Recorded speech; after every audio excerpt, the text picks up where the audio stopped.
Hola, and welcome to dotEXE, a saving content podcast. It's me, Eric Acosta, the host for this episode 19. Beside me for today's festivities is my co-host, Saving Content's own, Ed Acosta. Festivities! Woohoo! Festivities! Arriba! Every time I hear the word festivities, I think of like a piñata. There's always a piñata somewhere. And there never festive. is. That's one of those, like, if someone tells me, hey, I'm going to have a party, and there's going to be a piñata, I'm guaranteed to go. I don't know why. I mean, I'll take a swing at a piñata. Well, I mean, I guess it depends on what's in it. Like, if candy's in it, okay, I get it. But, like, What I feel else like, would you put in a piñata? I don't know. I feel like I'd rather have, like... Steak? Steaks? Just a bunch of steaks? Yes. I was thinking, like, pizza rolls. Okay, so if you put pizza rolls in there, isn't it going to get greasy? Well, wouldn't steak? Well, I mean, I mean, I was thinking it was going to be frozen steak with, like, freezer packs and stuff. Oh. I was thinking, like, already cooked. Oh. Two totally different ideas for what you expect as a piñata steak. Very much. Oh, what if you did, like, you had, like, fries, French fries on a plate, right? On a big plate underneath it. And then in the piñata is, like, ketchup? Cheese. Ooh, nacho cheese? Like nacho cheese. And well, wham! But the piñata is swinging. So if you hit it so hard, you're just going to get nacho cheese on everybody except the fries. I mean, I'm willing to take that chance. As long as it's not lava hot. You know what they should do? Bring back Viva Piñata. That's what they should do. Yes. We were actually watching, me and Des, we were watching Kat Dooley, Jeremy Dooley's wife, play Viva Piñata. They're playing Viva Piñata? She played Viva Piñata. Yeah, she got back and played Viva Piñata. And it was hilarious because I was watching Des go through the stages of, like, you know, when you're a gamer and someone else is playing a game that you really like to play, but they don't play it the same way you play it. She was going through the stages of, like, trying to not comment about it. You're doing it wrong. Exactly. She was trying basically not to say you're doing it wrong. Now, to justify Dez's point on it, though, Kat was going all over the place. Like, she was doing, I guess because she had played it before, she was doing too many things too early. So got to the point where too many things were trying to get into her garden, and she couldn't get one to take resident because there's other things happening. And you know how some of them require, like, it eats one of these piñatas. Right. That's what was happening. Like, you know, she'd have it, like, it would eat a piñata. She's like, where'd my piñata go? Wait, what? And then, like, you know, she's got a duck or something. That's like, she needs to eat another piñata. I don't think it was a duck, but it was something else. But yeah, I think she was doing too many things at one time to effectively play that game because she was trying to rush it because she knew what she wanted to do. Right. So she had a plan, and because she played it before, she's like, oh, I'll just do this, and this. Mm-hmm. Not remembering that sometimes to do this requires another one to be eaten. Right. And then, like, there was a lot of, like, you know, she read something and read it slightly wrong. And it said, like, you know, you needed, like, a blueberry, I think it was a blueberry bush or something. But not, and she was you needed the seed or something like that. And she was buying the seed and planting it, but she needed to feed the seed to the piñata, not the fruit to the piñata or something like that. Like, but she didn't read everything. She didn't read the whole thing. She got it stuck in her head that it was the fruit, the byproduct of what, like, the plant makes, not the seed or whatever. I forget exactly what it was, but so she was spending, like, I think it was like an hour or something trying to get a different color variant and not realizing that she was giving the piñata the wrong thing. Good gosh. So Des is like, that's wrong. Well then. Yeah. So it was funny watching her go through that like internal dialogue of don't say anything because they're playing it and they know, it's their thing or whatever. And like if you say it, it's not going to help anyway because they can't hear you. Like, right. I could see it in her face. She's like, bubbling up. So you have Ultimate, right? Game Pass Ultimate? No, I have just a PC. All right, just PC. Okay. So Game I don't have an Pass. Xbox. Yeah, Viva Piñata is not a PC title. Even though they had the first game was on PC for games for Windows, but it's not on Game Pass PC. You might. Oh, actually, I wonder. Can you buy that on Steam still? I don't remember. I don't know, but I think they re-released Trouble in Paradise. So no, I don't think so. They didn't? I swore. You can only play those, as far as I'm aware, right now on an Xbox 360 or on your Xbox One. I'm sorry, the Xbox Series S or Series X. S, yeah. If you have Ultimate, both Viva Piñatas are able to be played through the cloud. Oh. So you could play them on the PC. Oh, so which ultimately would allow you to play it on the PC. Yes. So yeah, that's how she was playing it. So, I mean, if she doesn't have an S or an X, then yeah, that's the only other way to play it. She could hook up a 1 or a 360 to like a capture card also. I mean, she was playing it through the PC. If she was playing through the PC, then yeah, it would be through cloud. Because I'm pretty sure the only PC version of Viva Piñata is Viva Piñata, not Trouble in Paradise. For some reason, I could have swore Trouble in Paradise was remade. Well, let's take a quick look. I'm not going to do what other podcasts do and just leave it up to the viewer, listener. I'm going to actually go look. Because I attempted to go onto Steam, and Steam is updating. Oh, is it? But no progress bar. Well, they want to let you know that, hey, we're updating, but we don't want to let you know how long it's going to take us. All right, yeah, Viva Piñata. Viva. All right, Viva. Nothing so far. All right,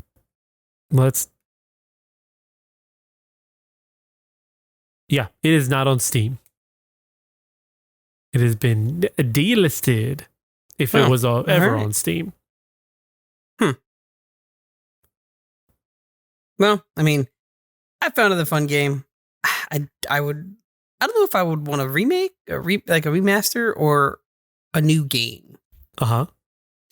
Because I'd love to see them kind of tackle almost like a competitor to Bugsnax, right?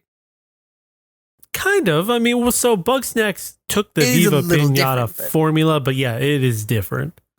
It is different, but I would love to see them I don't know, bring it back in some fashion.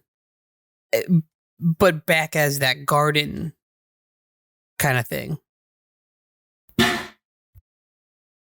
Not something new and different. Yeah. I mean, it would have to be the same. Well, I mean, I say that because, we've been in the gaming world long enough to know that they'll bring back some weird things in completely different ways. And you're like, why would you? Right. What was the positive to that? I don't see. Yeah, I don't see any other way to get Viva Piñata working other than on a console. Yeah. But enough about Viva Piñata, though it was a good game. What have you been? Well, actually, I guess maybe I should go because I've got a longer list. Not that it's much longer, but get yours out of the way. So same. I mean, literally the same thing as last week. Horizon Forbidden West and Arkham series I'm watching Dooley play. he's finishing up the final one. The night series. So he's on the last couple of stages there. Yeah, he's basically got, I think, almost everything 100%ed. And now, mind you, this is live stream. I'm not watching the live streams. I'm actually watching the YouTube.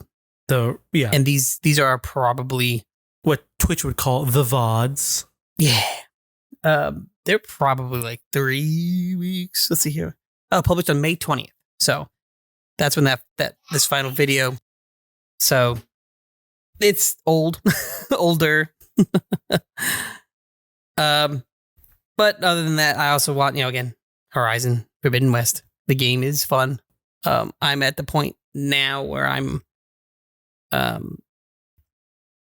don't want to move forward. I'm doing the me playthrough, and I'm catching up on everything.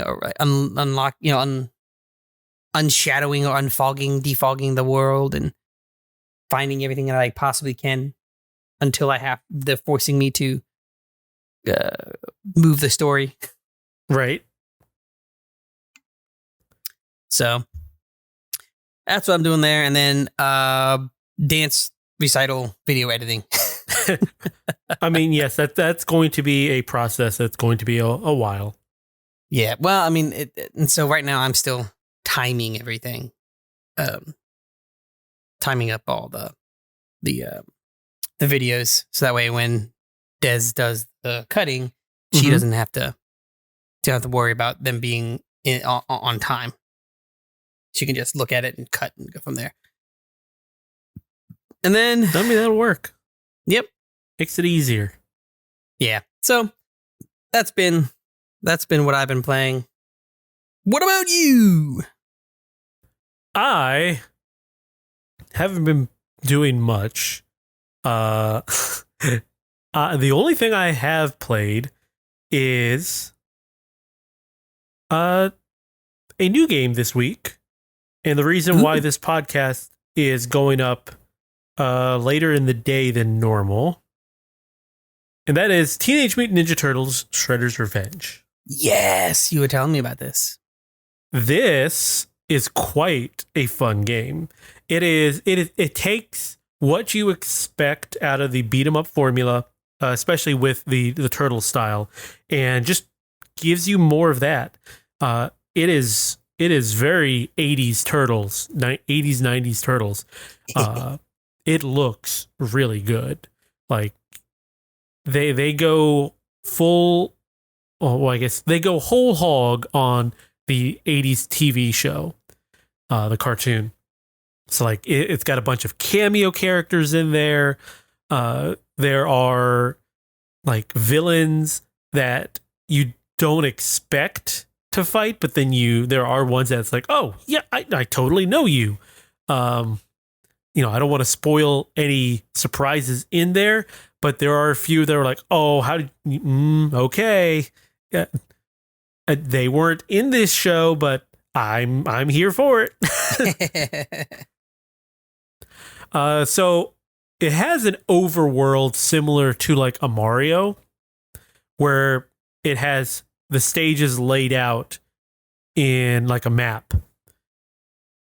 And then along the way, you can find hidden cameos in different levels, and they will open up the ability for you to find hidden objects in some of the levels. And when you find all of their objects, then you can redeem points. And in the story mode, the points are used to level up your turtle. Or your rat or your human news reporter. Oh, right. Yes, because you can play up to six players. And they give you both April O'Neil and Master Splinter to play. It's not a secret, but Casey Jones is playable. You just have to beat the story mode first. Oh. Just with anyone? Yeah, with anyone. Gotcha. But you level up the character, and it's not like a really deep leveling system or anything. It's basically just how much points you earn throughout the game or throughout the session. there's a list. Like after 100 points, your turtle or your character will gain the ability to have more health in their health bar. And another one's like, oh, you'll be able to do a special attack in the air. So that's all it is. And in story mode, you can just keep replaying the completed levels in story mode so that you can go and upgrade all your turtles. Oh. And I haven't gotten to play the multiplayer yet because I don't have anybody who has the game. But like we were saying, it's got 6 players you can do. So the perspective is a little further out than normal, what you would expect, so that you can fit 6 characters on the screen. They do offer, and I was seeing this in the tutorial area, revives. So your turtles can revive one another. And there is some other multiplayer bonuses that I'm not remembering right now off the top of my head. But again, I didn't get to play it, so I didn't get to experience that part. The combat is very much like the Turtles beat 'em ups. There are, I was playing the PlayStation, so it is just square is your attack and triangle is your special attack. So you can just sit there and mash square. You can also dodge, and doing different dodges plus attack will give you like lead-ins into other things. You can like juggle. So you can do an attack where you're pressing, I forget which 2 it is now. So you can press 2 buttons together. It's the attack and something else, and it'll do like an uppercut and get them in the air. And then once in the air, you can jump up there and beat on them. Right. But it plays like a beat 'em up. It is enjoyable, and it's not like a repetitive one either. So they do just enough with the enemies on screen before you have to move on to the next screen of enemies that it just doesn't feel boring. So obviously you're fighting the Foot Clan, and there's a bunch of different color foot soldiers, and each color has a certain ability. Like the ones that are colored purple are your standard ones. White ones typically will have a sword and they'll block. There are blue ones that have a shield. There are ones that are just fully black, and every time you hit them, they'll jump up and throw kunai at you. But they're not the only ones. So like, you're not going to get bored of the enemies in the game, because just about every enemy that you can think of in the Turtles lore makes an appearance in this game. So it's not just like the boss characters that you'll be like, oh, cool. Okay, I remember you. It's like these other enemies. And there's one set of enemies that, well, they're kind of annoying to fight, but I don't think they've ever been in a Turtles game. This is going to be a pretty big hint, but they were only ever on an episode of the cartoon show that was like straight to VHS, if I remember right. Oh. Which is like, oh, okay. That's all right. Something. I mean, hitting the, every point, I guess. So not only is the art really good, the combat is really good. The sounds in the game, they don't do like clean audio. It sounds like it's coming out of an arcade machine, or it's coming out of like at worst like a 16-bit console. So it's got that like crunchiness to the audio, except for the music. The music is really clean and crisp, and I didn't know this until actually looking at like the press review stuff or press material stuff. The person who was doing the game's music for this game is Ghostface Killah from Wu-Tang Clan. Really? Yeah. He's got like 2 songs, and there are like 2 tracks on here with actual vocals that I remember, and that's it. That's him. And then they have a remix of the original 80s cartoon show theme, which is not bad. It could be better, but it's not bad.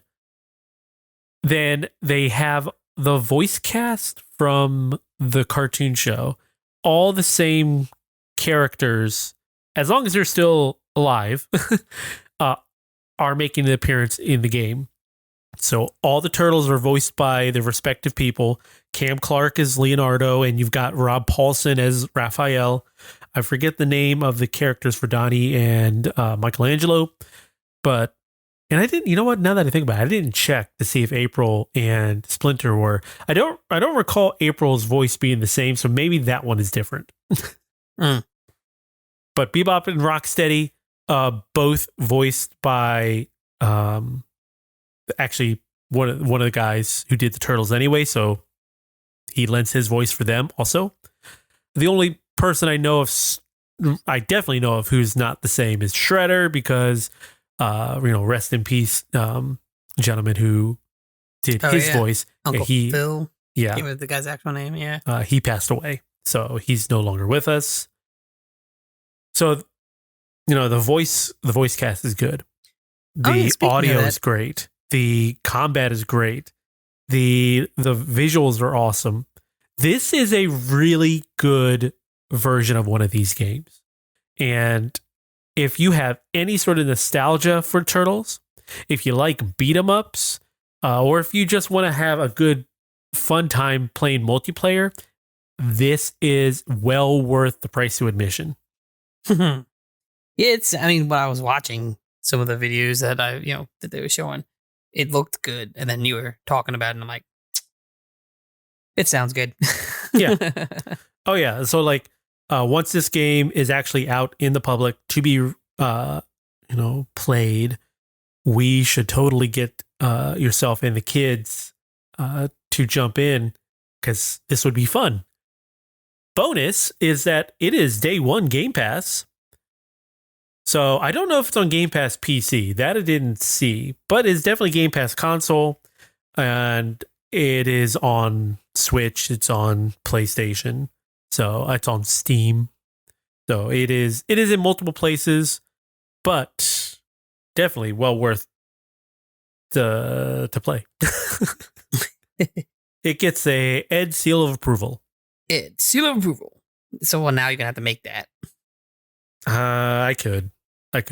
Big old stamp.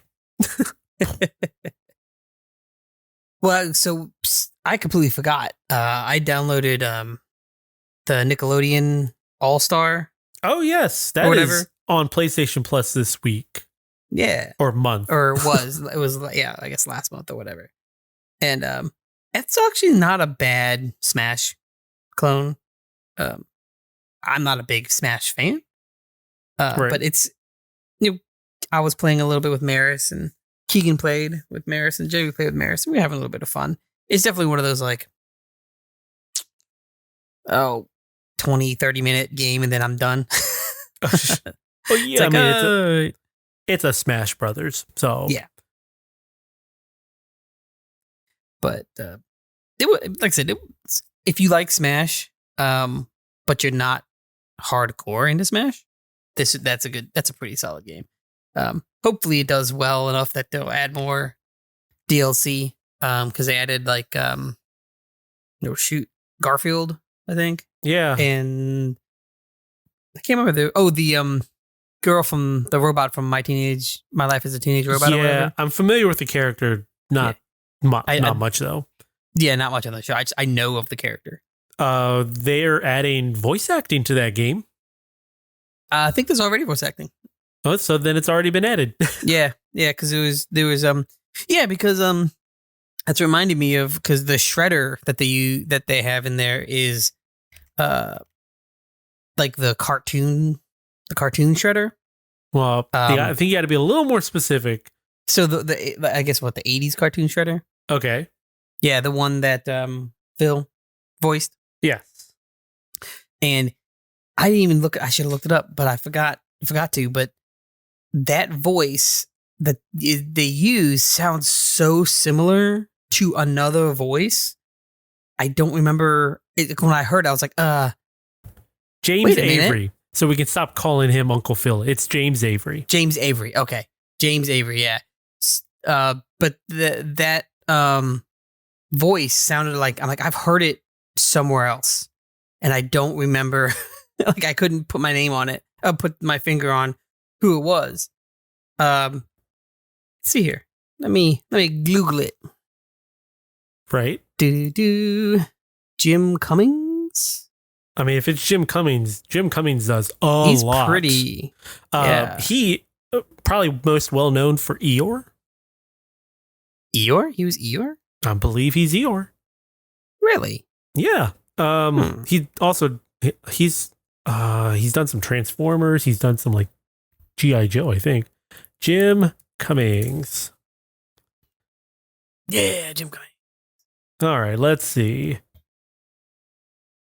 Whoop, that's not going to give us what we want.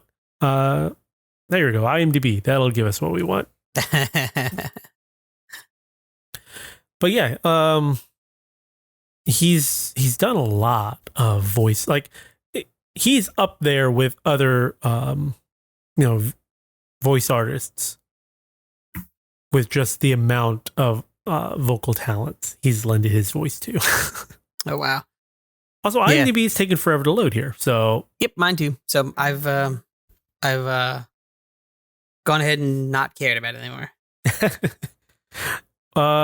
Well, let's see, what is the most recent thing here? So, he was. Oh, here we go. Oh, Mickey Mouse. This will probably give me a listing of stuff. So he's Pete. He's also. Oh, looks like he does Tigger, and he's done Fat Cat. Fat Cat. Oh, Pooh. That's Wait, the he does voice. Pooh Bear? I didn't know he does Pooh Bear. Pretty sure he. Yeah, he's Winnie the Pooh and Tigger. Okay, so who's Eeyore? No, wait. Peter Cullen's Eeyore. Oh, okay. Yeah, that makes more sense. Okay. Peter Cullen's Eeyore, and Jim Cummings is Winnie the Pooh. Okay, I know why I know that voice. He is Erdnot Reeve in Mass Effect Legendary Edition. I don't remember who Reeve is, especially since most of the Krogans all sound the same. They sound and look the same? Not really. Erdnot Reeve was, let me try to remember now, because he was that, wasn't he the one that you played if Rex is dead or something like that? Oh, I don't know. I do not know the character off the top of my head. Oh, it's the one. Okay, I'm thinking. Okay, so Erdnot Reeve is Erdnot Rex's brother, a brood brother. So yeah, if Rex dies or something like that, you in the third or second one or something, or third one maybe. Yeah, third one. Then he becomes part of your pack or whatever. Oh, something like that. I'm not going to sit here and read into it, but it's yeah. Well, I scrolled down to the 80s just to see what he's got here, and he did the voice for the Sharkticons, and I don't recognize Afterburner, but it says he did Afterburner. Afterburner.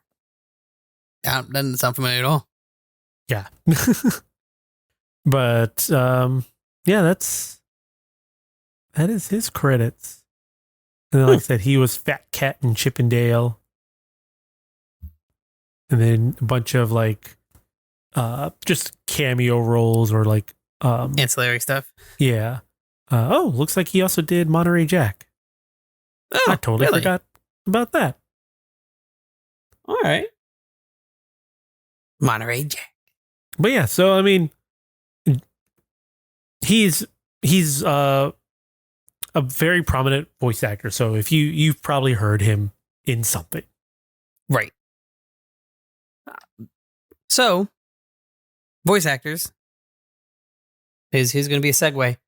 You could normally or sometimes see them at places like Comic Cons or like that thing called E3 that they used to do a while ago that apparently is now no longer a thing. Oh, yeah. Well, at least this year. They said they're coming back next year. What, didn't they say that last year? Yes.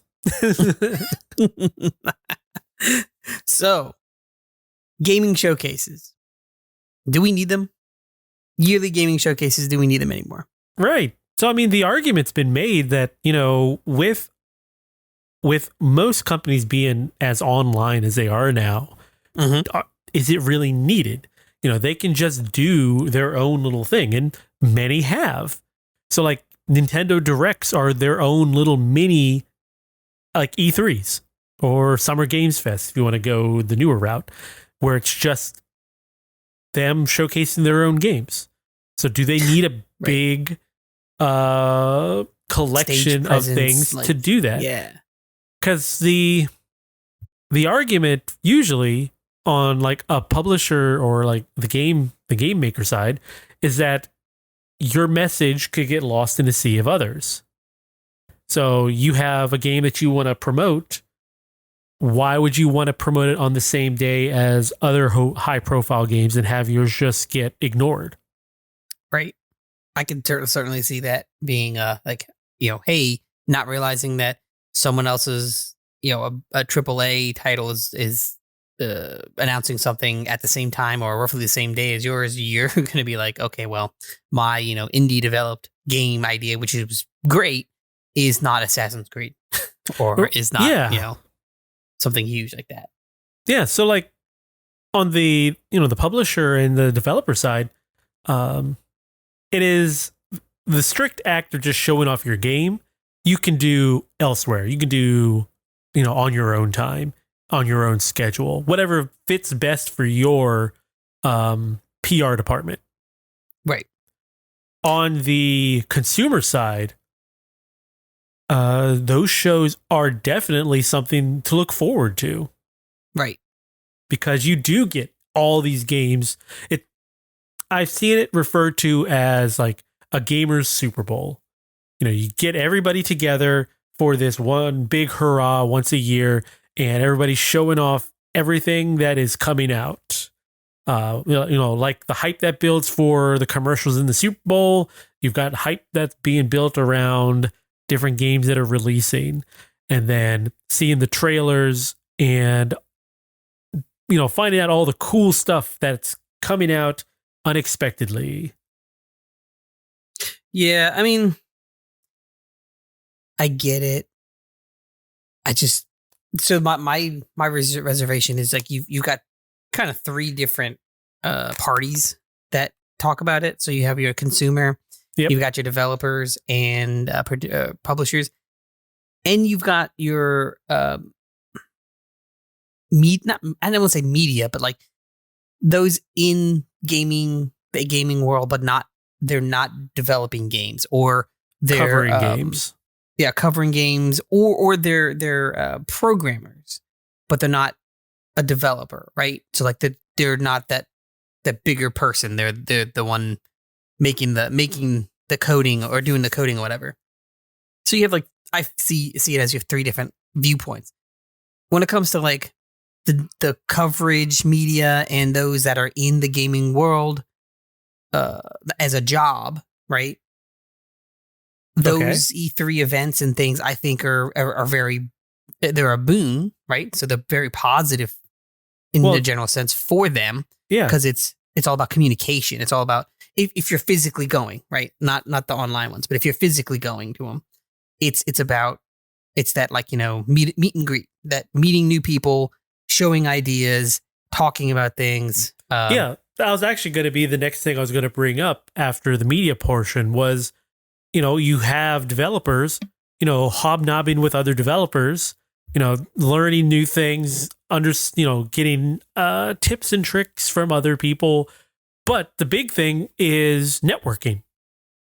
You have developers linking up with publishers and publishers finding these smaller games or games that are not gobbled up by somebody else so that they can put them out.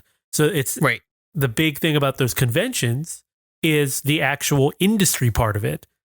The whole showing cool stuff to the gamer, the audience was always like secondary. It was all the behind the scenes stuff that was important. Right. And it eventually grew into a more front facing consumer based thing. Yeah. So, but yeah, it started off that, and it still was actually until the very end of it, but when it got kind of taken away. Well, I mean, and that's because of, the pandemic stuff. So you had to find other means to show off this information. And a lot of publishers started to realize, I don't technically need a single day or week to do this. We can have our PR people go out there and be like, okay, well, we're going to do it on this week, or we're going to reveal on this day because we're not going to be crowded with some other high profile or locked into a specific day where it's like, okay, you need to be, it needs this trial or demo needs to be done by this time because this is our slot in this big event. Exactly. But so, in that regard, no. Showcases aren't really needed anymore. Would I like to see them continue? Yeah, because it's nice to be able to have all of it on like a day or two or spread throughout a week. That way, just like it's fun. You get that anticipation. The whole the FOMO, fear of missing out type of stuff.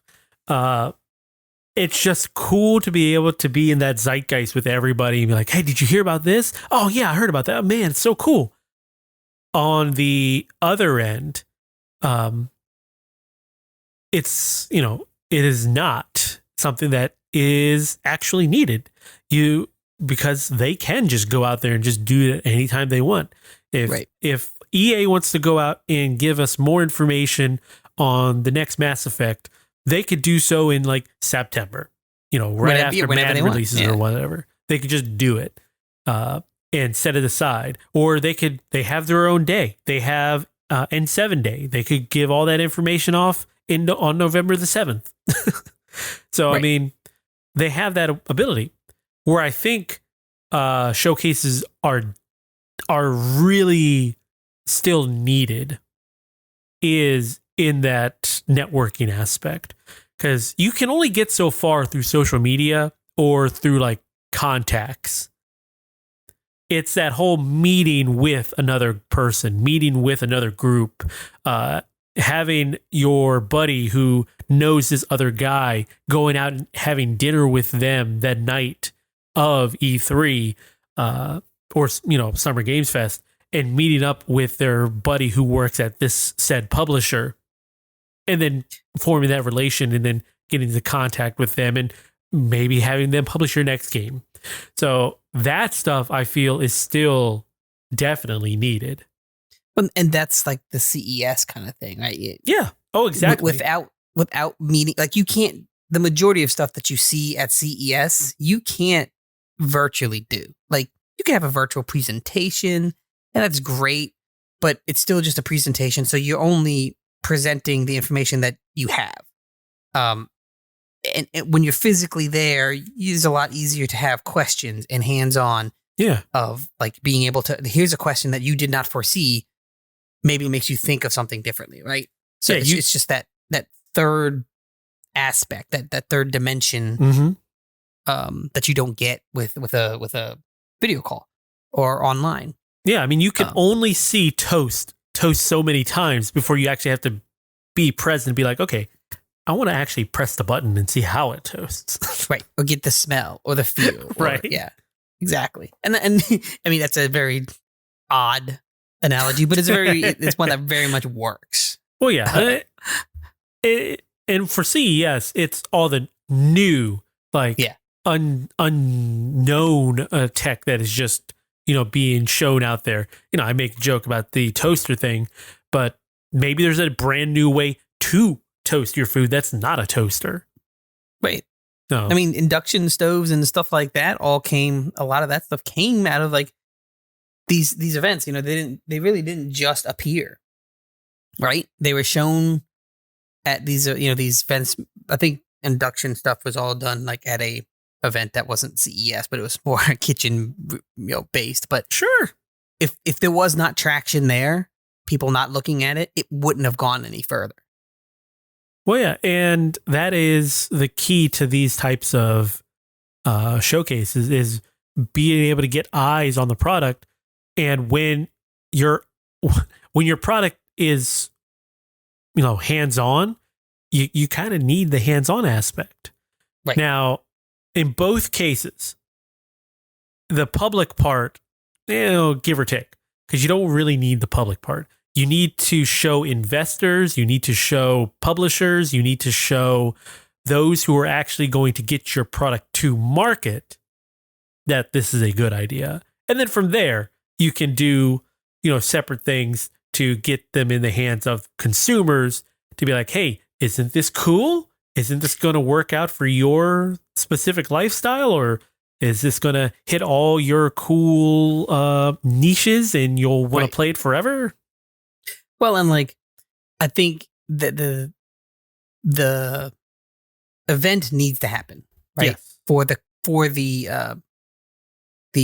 developers and the background people that are using this as a jump off point for things or to get ideas and stuff like that.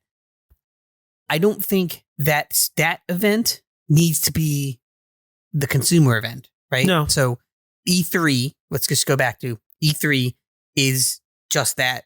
What it used to be is for the developers, for media, for whatever, those inside that world that are showing the new things, right? These things may never actually see the light of day as a production, but it's something new and maybe it gets switched off into something else. Yeah, so E3 or the actual Summer Games Fest, in-person portion of it still needs to happen. Yes. You still need to have that, interaction with everybody or having people come and see the things. Whether it's public or not, doesn't matter. It just needs to be able to do the behind the scenes stuff. Right. You need the communication. You need the linking of people and networking. Ideas. You need that networking. Yeah, that's what I was looking for. But I also think a type of, like you said, Super Bowl, right? A type of thing for the consumer needs to also happen, but it doesn't need to be that same show. No. Right? So I think Jeff Keighley has the best setup right now with Summer Games Fest. Yes. Whereas E3 is a week. It's only 4 days of shows, but then, a couple of days of, demo stuff in the place that they're in.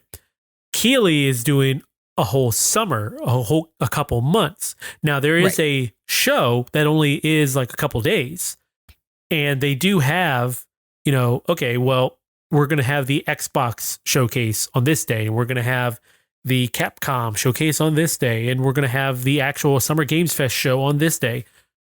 But you don't have to be a part of that. There's a whole summer long thing where you can be associated with Summer Games Fest, and they will promote your thing coming up, even if it's not on the day of everything else. So one of the years they had some indie game stuff later on in the summer, and it still had the Summer Games branding. It still got promotion on the social medias. Jeff Keighley still tweeted all that stuff out. So it still got the promotion of like an E3 without having to be in that same week. In that E3. Yeah, exactly. Now, the only thing, what I have noticed in the past few years when they've done the virtual stuff is with the consumer, it's confusing, right? That's where it does fall apart a little bit. It's fractured. The fracturing. So it spreads the message out. You don't get that same hype, which I think is what benefited this year's Summer Games Fest, is that it was a 2 hour, almost 3 hour show or something.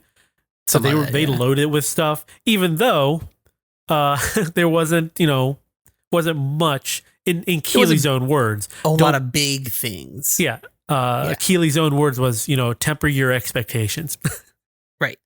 Well, and like, so like my biggest issue this year has been, I'm noticing it's harder. Like it's a lot easier to sit yourself in a vacuum with these kind of things now, where it's like, I'm a Sony fanboy. I'm only going to watch Sony stuff. Yeah. And I'm an Xbox fanboy. I'm only going to watch Xbox stuff. I'm a Nintendo, fanboy, whatever, same thing. You can now isolate yourself to just that, which is in itself is kind of, is good.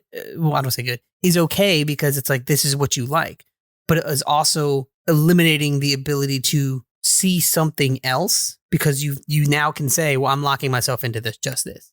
So Whereas with older stuff, the E3, you may have had, Sony, Microsoft went first, then Sony, and then you were like, well, I might as well just leave it on because I don't want to miss the Sony one. So I'm leave it on, and whatever's in the background, it might catch your attention, kind of thing. Okay. And I know that's a minimal. It's not obviously not everyone in that way, but it's a lot easier now to fracture yourself and silo yourself out to just the console or the company or whatever, and you don't allow yourself to expand and see other things.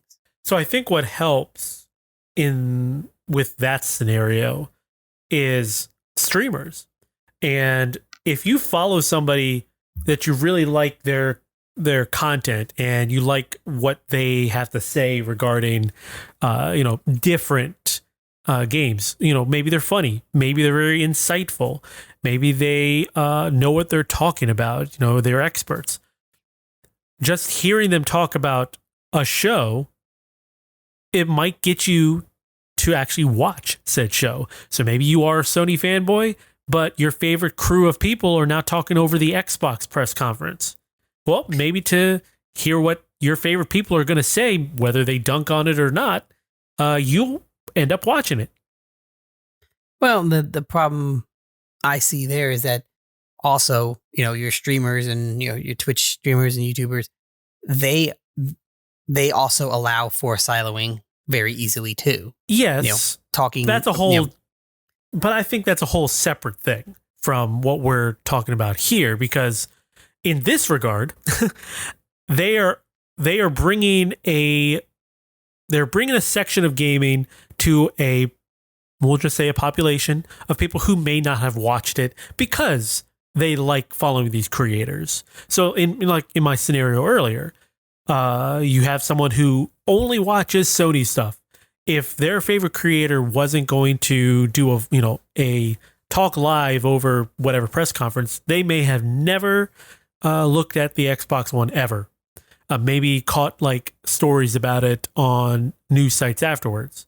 But if their favorite creators are going out there and say, hey, we're going to talk over this showcase, stop on in if you want to hear our thoughts. They like them enough, maybe they do. And they hear them talk, but they're also watching the showcase, getting what's coming out on the other console or other publishers, depending on what they're doing. So in that, using that as an example, that's good. It gets more eyes, gives you a little more, I want to say fluidity. It is not the word I'm looking for, but exposure. That's what I was looking for. Get you more exposure to different corners of gaming. Which, yes, is definitely. I'm not denying that. That's definitely a possibility. And, right.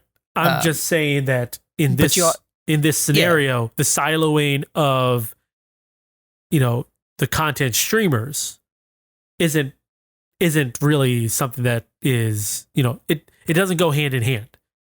I think it does though, because just like you can have someone that would be a Sony fanboy that watches a streamer, and that streamer is like, hey, we're going to talk over or talk about the Xbox one. You can very much have a Sony fanboy who only is watching a streamer that only does Sony, and they won't talk over the Xbox, right? Because it's Sony. Like it goes just. I think it goes in. It has the same chances either way. Well, that's what I was about to say is like, okay, if they're following someone who was not going to watch the Xbox One and they weren't going to watch the Xbox One, that is it wasn't going to happen anyway. But if they are following somebody who would do both, and then they like their content, that is a win for both. That is, they will end up watching both regardless. Maybe they hate watch the Microsoft one, who knows, but they're watching it. They're getting the information from it. But because like I get what you're saying, but what we're describing in this particular scenario is having streamers bring their audience to these other, platforms essentially, and seeing what's going on. If your streamer wasn't going to do it and you weren't going to do it, you can just ignore them in this scenario because they weren't going to do it anyway. No, you can't. You can't pick sample data. You're but the you're not sample taking data the full is data. But the sample you're only data taking a sample bit. But the sample data is 0. Oops. Because 0. they weren't going to do it anyway. It's not like they were going to be like, oh, I'm going to go watch the Xbox thing. Oh, my favorite streamer's not watching it? Nah, I won't watch it anymore. That's not true, though. It's someone who's a Sony fanboy and very much, has time or whatever previously with like an E3. Maybe they'll watch the whole E3, even though they're a Sony fanboy. They have it on in the background. Right. That's what I'm saying is like their streamer is watching both when they may not have watched the other one before. Now they are. I think we're getting into hypotheticals and minutia that you can't account for. Right. And that's what that's what I'm trying to bring out here is that this specific thing we're talking about with the exposure part of it, it is just having the streamers stream over it, bringing their audience with it. If they don't stream over it, it doesn't matter in this scenario because their people who follow them weren't going to watch it anyway, or they're going to watch it on their own time. We can agree to disagree. But overall, like the show still needs to go on. It just needs to be modified. And I think E3 as it stands is just no go. Yeah, I think personally, dead in the water. Yeah. It is going to, it needs to evolve to be more like Summer Games Fest. Exactly. E3, I mean, obviously can continue, but I think it does need to, it needs to separate itself between E3, the expo for those in gaming and development, and E3, the consumer aspect of showing you titles and showing you new things. They need to be two separate things. Now, the other part is, should they come back? Because, Summer Games Fest kind of has it on lock, and they have a good way of doing it right now. The only thing that's different is that Summer Games Fest is through Jeff Keighley and his company, not the ESA. Right. I don't know. I think that depends on, I mean, obviously he's shown pretty good wherewithal to for gaming in general. Oh yeah. Where he's not like, from what Keighley has been around denying for years. He knows the industry in and out. Well, I mean, I'm saying it's that your fear, the fear of a lot of things is when a lot of choices are made by one entity, right? So his company, people fear that they're not getting the full picture because they are making that decision. But I don't think so far he hasn't shown that. But I get the concern. Again, it's one of those things I don't think it falls into here with inherently how Summer Games Fest is run. So you could, and he's stated this on other occasions, if you don't want to be part of Summer Games Fest, you can still get your information out there around the same time and be like a, Summer Games Fest adjacent. You just don't get the promotion from him. Right. But because fans are already looking for, game announcements to be happening around this time, they get that bump anyway. So it's not like, okay, well, we're going to reveal our game in September.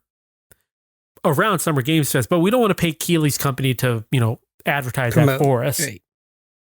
But you're going to get the bump because everybody else is doing it around you versus doing it in November. Right, when everyone else is paid to have it done. And I get that. And again, Summer Games Fest currently has shown no bias.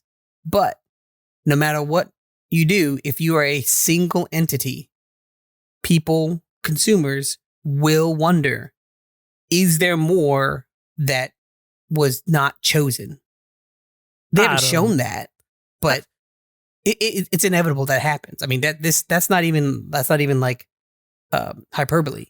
Well, see, I think you have one entity making decisions, people are going to assume that they're not making the decisions that they want. So even if that's not the case. I think you're trying to correlate a 1-to-1 here of like, okay, well, this is a business controlling the message, but it's not.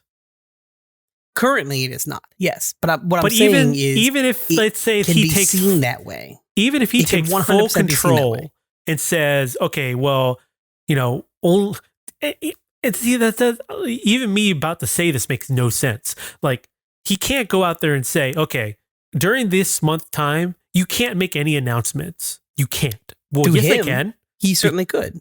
He could, but what is that going to do? Nothing, because he's not the ESA. So like all these other game publishers who, let's say they don't want to be part of Summer's Games Fest, they can still go out there and get that bump, even not being associated with them. Even if, Keeley gets all stringent about how you have to promote your stuff during Summer Games Fest, people can just not do it and then still get the bump from the publicity. Because that's inherently how the show is designed. But there's nothing stated. There's nothing that that contract is like that way is the way that it's set in stone. Well, let me ask you this: what is the fear on what you're thinking here? What is the fear if he were to take his ball and go home? I would assume the fear that people have is that he takes his ball and goes home. You have no Summer Games Fest. Okay. Now it's not him specifically, but him saying, okay. Or the company that runs the Summer Games Fest and does all of it, takes the ball and goes home. You don't have that, so now you're locked into only the developers or the companies like Sony or whatever having their own events. Right. I don't see the issue here, is what I'm saying. If that were to happen, okay, the show still goes. Like all the same, messages are still going out there. Maybe it's spread out throughout the year, but it's fractured. That's what I'm trying to say. It's fractured. With the Summer Game Fest, the intent there is to bring it more in line where it's not sporadic. There isn't a week time frame. There's like, a month or whatever, a summer time frame that can be put out there. And it's all enveloped in the Summer Game Fest kind of thing. But if you eliminate that, then gaming companies can produce or put out these things whenever they want. And it doesn't help the consumer because it's more fractured, because now you're having to search more for it. So what Keeley is doing or what his company is doing is great, and I'm all for it. But the fear, and it's going to be that way, is people will think this one entity is controlling what I see. There is no way around it. I don't think it may that look at all. Great. Well, you don't think that way. I don't think that way. Because I don't believe it to be that way. Right. But I don't think there will be people that think that way. And I don't think there would. Just because, again, inherently how the show is designed, I don't think anybody would even, come to think, oh, Keeley's blocking that from being seen. Or his company's blocking that from being seen. Because they can go out there and do it on their own. He's not sitting there and saying, do not, under any circumstance, or I will sue you. No, see, this is where you're getting the confusion. Under his banner, under the banner of Summer Games Fest, he can make the decision, or company the person's going to think that company that runs Summer Games Fest can make the decision on whether to show that video game, that item, whatever, on under their banner or under their timeline, right? It is the same setup for like an E3. You don't go to E3 just saying, I'm going to show my game here. No, you like have to pay the ESA to go to show your stuff. So, by that very nature, they're blocking you from showing your game. I get that. But the ESA is not one company. It is. The ESA is a conglomeration of multiple companies that end up becoming one entity. Well, it is a representation. It's funded by, it's representation funded by other game companies. Whereas a person's going to see that as like a board of directors. Oh, most, yeah.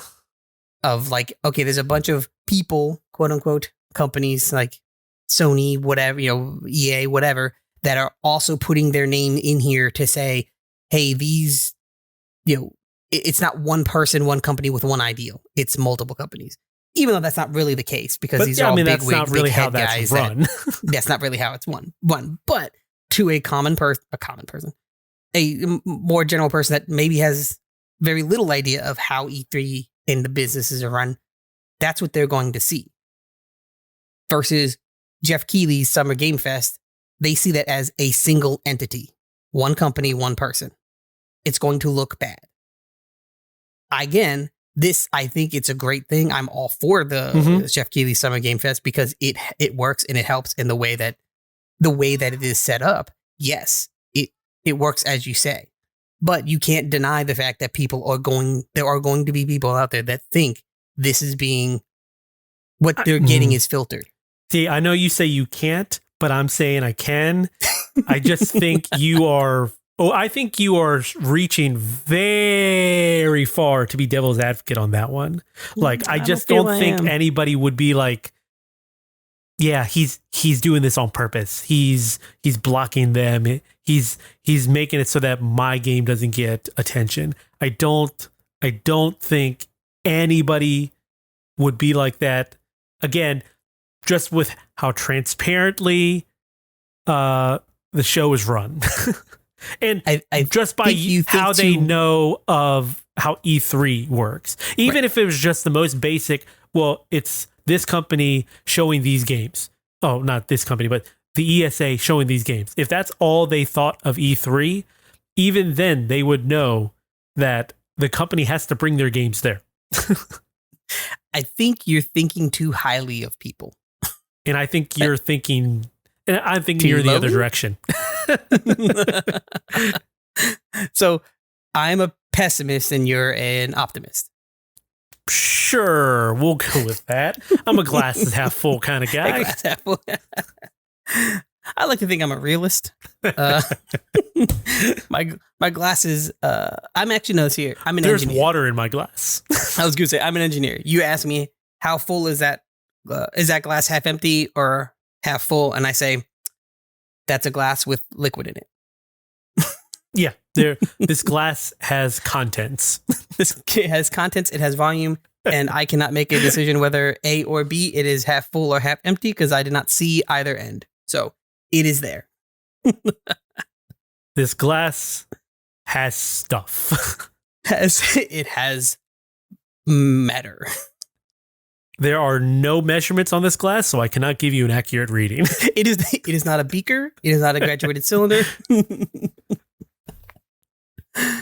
So, I mean, I think we've covered that topic pretty well. I think so. It's needed.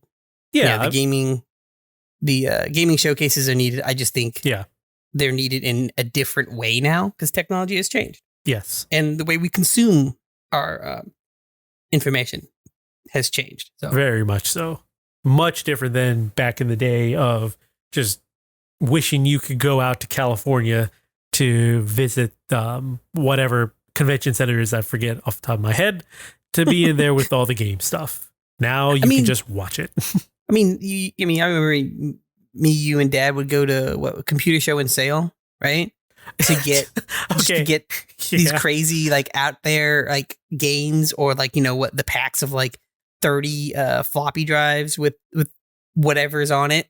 So what's funny is the last few E3s where they've been open to the public have been very much like those computer show and sale type of things. Really? Where, you know, you go there and you see all these demo booths and you can buy stuff there on the show floor. Back before it was a public event, there wasn't really any sales of anything. Yeah.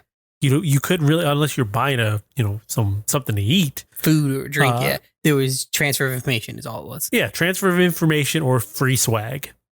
Yeah. Yep. So it's needed. Yeah. The event in itself, yes, still needed. So thank you for joining us today. If you haven't, follow and subscribe to the dotEXE podcast. Did you enjoy our discussion and our little fights? Hey, the description does say it can get a little heated sometimes. That's true. Let us know. Send your comments, questions, topics, and corrections to dotEXE@savingcontent.com, or you can leave a comment at savingcontent on Twitter and Facebook. We are also on YouTube. Subscribe for video previews, reviews, trailers, new trailers, or original content like this podcast, and some early access videos, or just things me and Ed maybe mess around looking for. Are you looking for more gaming discussions? Check out the Quick Save podcast with Evan and Scott. Also remember, visit savingcontent.com for the latest news and reviews. Ed, what do we got? Well, this past week, I had a review for Salt and Sacrifice go out. Very, very fun game. And I've spoke to it before. If you like Souls likes and you like 2D side scrollers, yeah, I mean it's there. It's for you. Scott reviewed Postal Brain Damaged. I have not read the review and I'm not familiar with the game, so I have no idea what that is about. Was that? I thought wasn't there a game called Postal that was like banned? No, so Postal, there's a history behind Postal. Okay. I won't go into it here, but Postal is quite the game. Yeah. I don't know what Brain Damaged is, so read the review, find out. Scott also did a early access preview of Project Warlock 2, and I will have a preview that me and Eric have done with Best Forklift Operator. I keep wanting to say simulator. I think they did that on purpose. Yeah, just to mess with you. And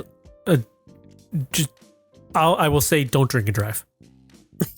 Don't drink and forklift. Yeah, don't drink and forklift. But before we go, we'd like to only ask one tiny favor. A simple 5-star review. Just, throw it out there. You got plenty of them. Just, it's like a chump change. It's a 5-star review here. Be like Oprah. 5-star review for you, for you, for you. You get a 5-star. You get a 5-star. But yeah. It's we give you a 5-star. We give you a 5-star. It's like reverse Oprah. Reverse Oprah. We can do it. You can do it right in the podcast app that you're using. Finally, don't forget to tell your friends about us here at dotEXE. It will definitely help us grow, and we would really appreciate it. Thank you for listening, and remember, the most wasted of days is one without laughter. Good night.